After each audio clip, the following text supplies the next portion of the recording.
ప్రస్తుతం Gemini TV ఛానల్లో ప్రసారం అవుతున్న సీరియల్ మా ఇంటి దేవత. ఈ సీరియల్లో హీరోయిన్ గా భూమి క్యారెక్టర్ లో బులిత్రా నటి లిఖిత మూర్తి నటిస్తున్నారు. అయితే వీడియోలో లిఖిత గురించి మీకు తెలియని కొన్ని విషయాలు ఈ వీడియోలో చూసి తెలుసుకుందాం. లిఖిత జనవరి 5న కర్ణాటక రాష్ట్రంలో బెంగళూరులో పుట్టారు. ఫ్యామిలీ విషయానికి వస్తే లిఖితకి అమ్మా నాన్న ఒక అక్క ఉన్నారు. అక్క పేరు కల్పిత మూర్తి. కల్పితకి రీజన్ గానే మ్యారేజ్ జరిగింది. ఈమె కూడా తెలుగులో కొన్ని సీరియల్స్ లో నటించారు. చదువు విషయానికి వస్తే లిఖిత ఎంకామ్ మాస్టర్స్ ని కంప్లీట్ చేశారు. చిన్నప్పటి నుండి లిఖితకి డాన్స్ సింగింగ్ మీద ఇంట్రెస్ట్ ఉండేది. స్కూల్ కాలేజెస్ లో జరిగే ప్రతి కల్చర్ యాక్టివిటీస్ లో పార్టిసిపేట్ చేసేవారు. అక్క ఎంకరేజ్మెంట్ తో లిఖిత యాక్టింగ్ రంగంలోకి అడుగు పెట్టారు. స్టార్ మా ఛానల్లో బంగారు పంజరం సీరియల్ తో మొదటిసారిగా మన తెలుగు బుల్త్రాకి ఎంట్రీ ఇచ్చారు లిఖిత.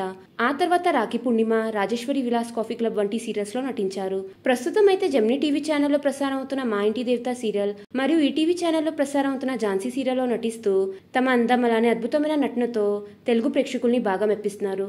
మీకు ఈ వీడియో నచ్చినట్లయితే లైక్ చేయండి, షేర్ చేయండి. ఇంకా ఇలాంటి లేటెస్ట్ అప్డేట్స్ కోసం నా ఛానల్ని సబ్స్క్రైబ్ చేసుకుని పక్కన ఉన్న బెల్ ఐకాన్ యాక్టివేట్ చేసుకోండి. Thanks for watching.